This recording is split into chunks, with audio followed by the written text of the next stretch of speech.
Begitulah cepatnya hari itu berlalu. Hari berubah menjadi pekan, pekan menjadi bulan, bulan menjadi tahun, tahun menjadi windu, windu berubah menjadi abad. Yang mati hilang, yang dulu hidup kaya, hari ini hanya tinggal kenangan saja. Kemana mereka dulu yang hebat-hebat, bangsawan, para penguasa? Semuanya mati ditelan zaman. Yang tinggal hanya apakah dia orang paling baik, dicatat dengan tinta emas, atau dia orang paling jahat, dihujat, dicaci dan dimaki. Harimau mati meninggalkan belang, gajah mati meninggalkan gading, manusia mati meninggalkan nama, nama yang baik atau nama yang buruk. Wa tilkal ayyamu nudawiluha bainan nas. Demikianlah hari demi hari kami pergantikan di antara manusia. Untuk apa hari ini dirubah Allah Ta'ala? Mengapa hari ini datang silih berganti dan kita ada di dalam zaman itu? Liya'lamallahu alladhina amanu. Allah ingin menguji siapa yang imannya tetap istiqamah, siapa yang masih tetap beriman sampai hari ini. Khatib mengucapkan alhamdulillah, nikmat yang paling besar adalah nikmat istiqamah dalam iman dan Islam. Berapa banyak ketika hari berubah, yang dulunya dia adalah orang baik-baik, hari ini berubah menjadi tidak baik. Yusbihu mu'minan, pada waktu pagi dia beriman, wa yumsi kafiran, petang hari dia berubah menjadi kafir. Maka kita selalu meminta, ya muqallibal qulub, wahai engkau yang membolak-balikkan hati, tsabbit qulubana, kokohkan hati kami, ala dinik, dalam agamamu, wa ala ta'atik, dalam ketaatan kepadamu. Berapa banyak yang dulu susah melarat, miskin, untuk sesuap nasi pun sulit, tapi begitu dilapangkan Allah rezekinya, tidak menjadi hamba yang bersyukur. Dia lalai, dia sangka itu karena jerih payahnya, dia kufur nikmat Allah Subhanahu wa ta'ala. Tapi siang hari ini alhamdulillah, ada hamba yang disehatkan Allah, dia tetap bersyukur. Ada hamba yang ditingkatkan Allah rezekinya, dia tetap bersyukur. Ada hamba yang dinaikkan Allah kuasanya, dia tetap bersyukur. La in syakartum, kalau kamu syukuri nikmat itu, la azidannakum, pasti akan kutambah.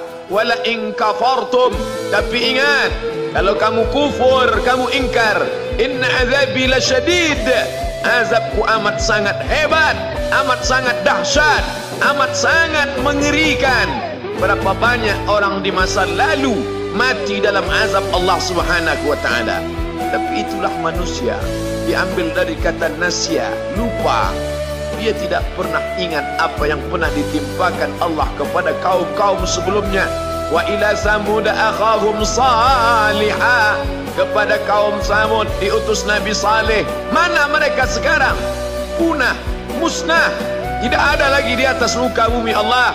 Wa ila madyana akhahum syu'aiba, kepada kaum Madian diutus Nabi Syuaib. Mana mereka sekarang? Punah, musnah, tidak ada jejaknya di atas muka bumi. Wa ila adin akhahum huda, kepada kaum Ad diutus Nabi Hud. Tidak satu pun ada di atas muka bumi. Tapi orang tetap juga angkuh dan sombong.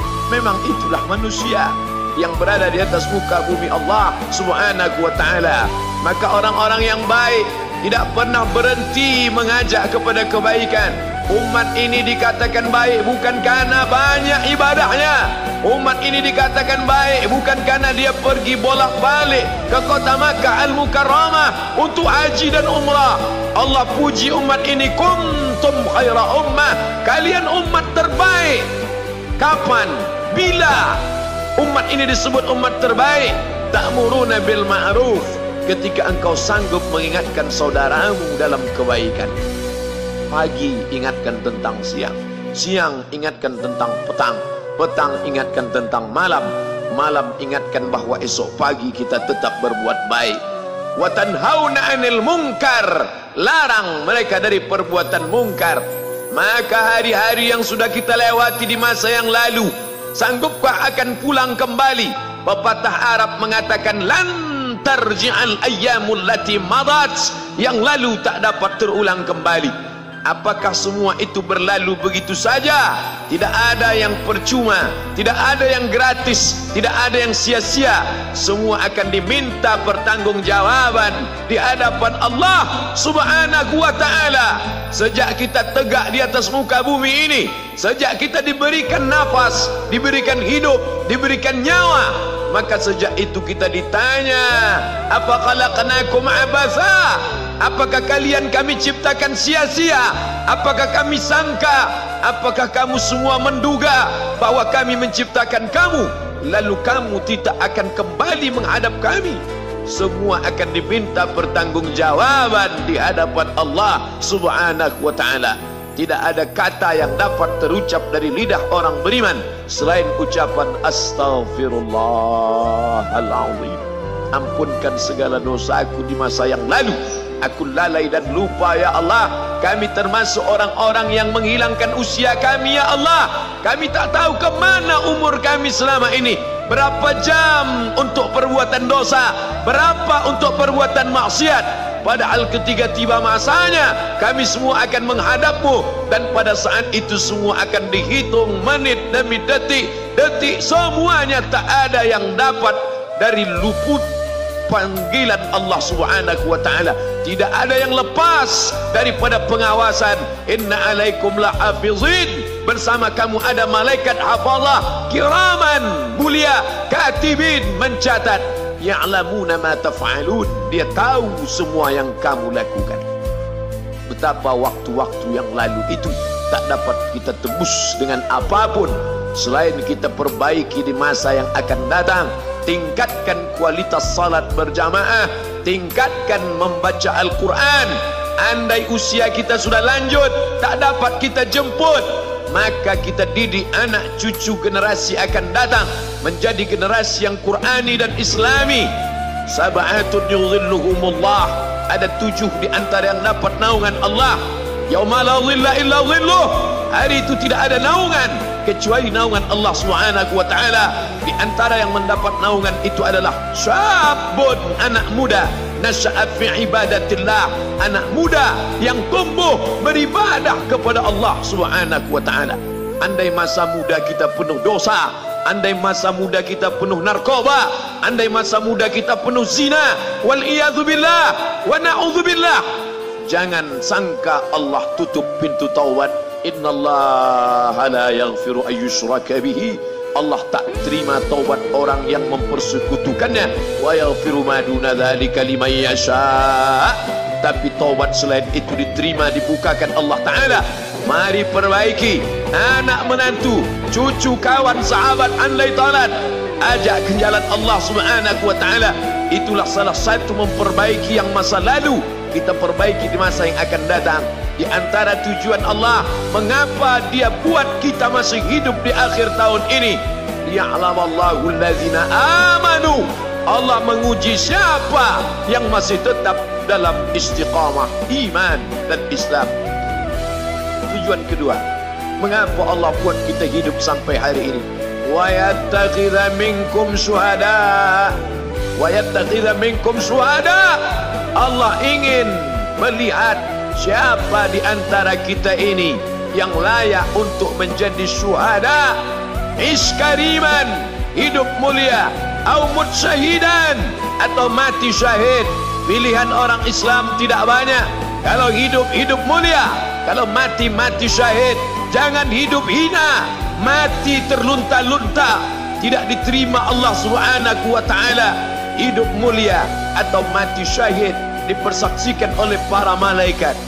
Man kharaja fi talabil ilmi, siapa yang keluar rumah dengan niat menuntut ilmu, fahuwa fi sabilillah, maka dia seperti orang yang berjihad fi sabilillah, yang jauh meninggalkan kampung halaman, menuntut ilmu di perantauan.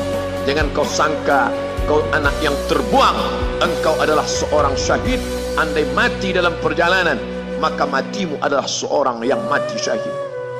Mencari rezeki yang halal, meninggalkan anak dan istri, demi untuk memberikan nafkah, menjaga diri dari riba, menjaga diri dari haram, menjaga diri dari syubhat. Ditinggalkan anak yang masih kecil, istri yang memerlukan kasih sayang. Kutinggalkan kalian bukan karena hawa nafsu, tapi ingin mencari yang halal. Tetesan air mata, penuh keringat dan kerinduan, munajat di tengah malam, dibayar Allah Ta'ala dengan tetesan darah seorang syahid. Man mata duna malihi, siapa yang mati membela kehormatan hartanya, fahuwa syahid, maka dia mati syahid.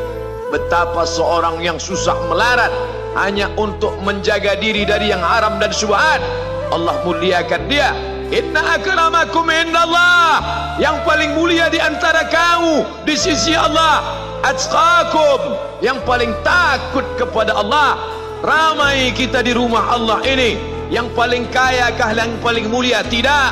Yang paling ganteng dan paling hebat kuasanya kah yang paling mulia? Bukan. Yang paling berilmu, buya, kiai, ulama, apakah dia yang paling mulia? Tidak ada jaminan. Tapi yang paling takut kepada Allah Subhanahu wa ta'ala, takut terjerumus dalam riba, takut terjerumus dalam syubhat, takut makan haram, sehingga dia biarkan dirinya dalam kesusahan, susah dalam pandangan manusia, melarat dalam pandangan orang kaya, tapi hidup mulia dalam pandangan Allah, para malaikat, nabi dan rasul. Hari ini orang itu dikatakan bodoh, hari ini dia dikatakan goblok, hari ini dia dikatakan kamu tolol sekali. Mengapa tidak kamu pakai kekuasaanmu? Mengapa tidak kamu pakai kesempatan? Hidup hanya sekali, pakailah sesuka hati. Tapi dia takut kepada Allah Subhanahu wa ta'ala. Pagi dan petang dia katakan, Allahumma ajirna minan nar, Allahumma ajirna minan nar, Allahumma ajirna minan nar. Selamatkan kami, aku, istriku, anakku, keluargaku dari api neraka ya Allah.